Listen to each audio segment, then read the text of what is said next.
Welcome to the Explainer. So picture this. You're stepping up to the tee box, pulling out a brand new, highly engineered golf ball, and you just absolutely crush it down the fairway. Now, what if I told you that you don't need to drop $55 a dozen to get that exact feeling?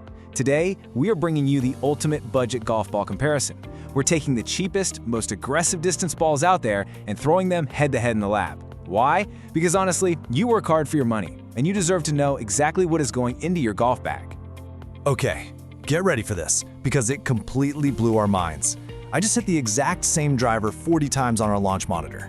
I alternated between a $20 budget ball and a premium $55 Titleist Pro V1.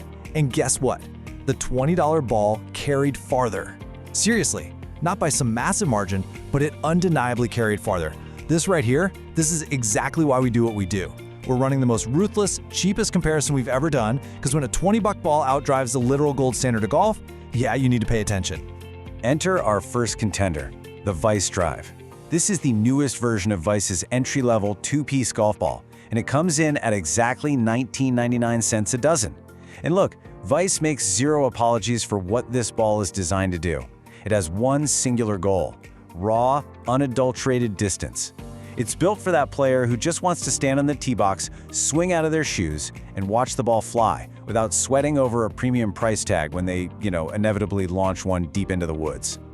But it doesn't step into the ring alone. Standing right next to it is the Callaway Warbird. Now, the Warbird has been around for over 2 decades. It is basically legendary in the budget golf world. And here's why this specific matchup is so perfect.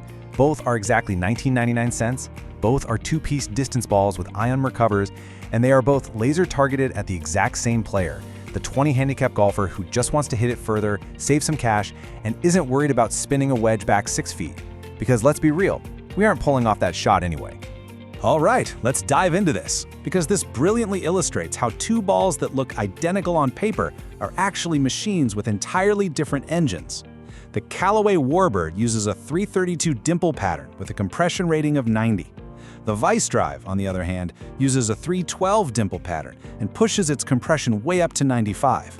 That is unusually firm for a two-piece budget ball. And that crucial 5-point compression gap? That's the hidden mechanical difference separating these two.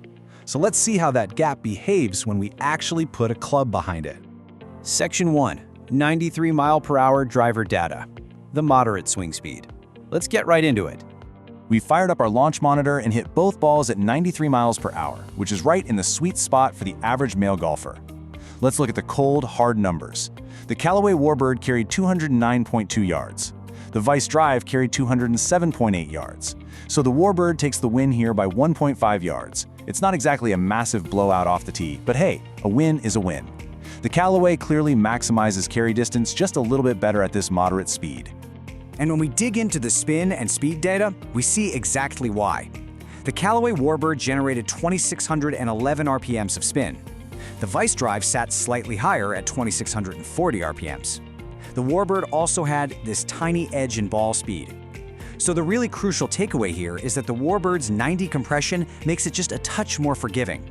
It actually allows the mid-speed swinger to compress the core optimally.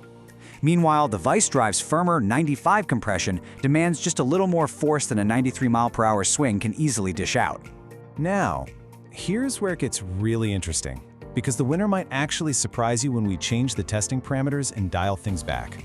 We wanted to know, what happens if you don't swing at average speeds?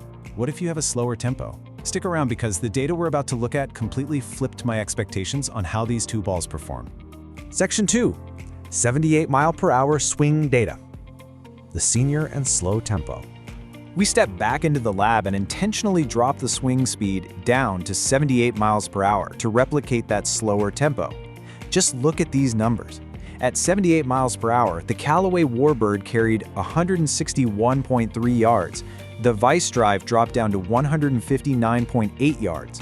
The Warbird pulls ahead by nearly 2 full yards here. And let me tell you, at slower swing speeds, 2 yards is a massive deal, because every single yard is significantly harder to come by when you aren't just swinging out of your shoes. The reason for this distance loss comes entirely down to this one number right here, 95. The Vice Drive has a 95 compression rating. It is just simply too firm. If your swing speed is under 85 miles per hour, you literally do not have enough energy at impact to fully compress this golf ball. You are leaving speed and distance right there on the table. The Warbird, sitting at 90 compression, gives you just enough give to actually maximize your energy transfer. So let's see how this builds into the actual physical feel of the ball, because that firmness translates directly into your hands. Off the club face, the Warbird feels firm, sure, but it provides this really nice slight cushion at impact. It's not soft, but it's not punishing either. The Vice Drive, however, it feels like hitting a rock. It produces this really loud, hard click, and honestly, this really hurts you on the green. When putting, the Vice Drive consistently left our lag putt short because it just doesn't pop off the putter face with the same pace. The Warbird gave us a beautifully consistent rollout every single time. Section 3. Irons, wedges, and durability. Let's round out this lab data. We've covered the tee box and the putting surface, but let's transition into the rest of the bag. Hitting a 7-iron and 93 miles per hour, we found a complete dead heat. The Warbird produced 4,270 RPMs of spin. The Vice Drive gave us 4,220 RPMs. Ball speeds were basically identical. We're talking within half a mile per hour of each other.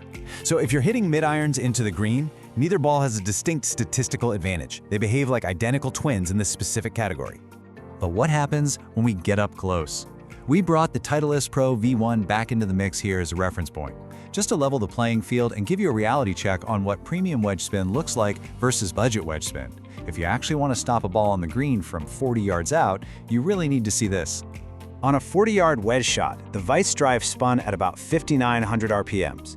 The Warbird was right there with it at 5,950 RPMs. But the Pro V1, over 8,500 RPMs. This brilliantly illustrates that both of these budget balls have incredibly low spin around the greens. Neither one is going to bite and spin back. If you play these balls, you absolutely must play bump and runs and just plan for the ball to release.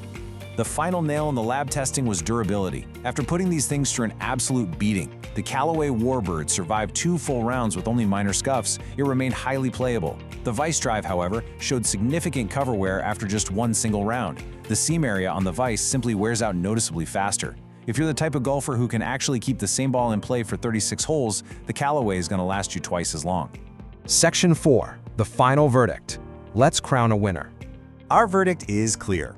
We have analyzed the driver distance, the short game, the feel, and the durability. 2 identically priced balls entered this explainer claiming to be the king of budget distance. But like I said, our verdict is clear. There's absolutely zero hesitation in this conclusion. When you put them head-to-head in the lab, one of these balls simply outperforms the other for the exact demographic they're both trying to win over. The definitive winner of this budget clash is the Callaway Warbird.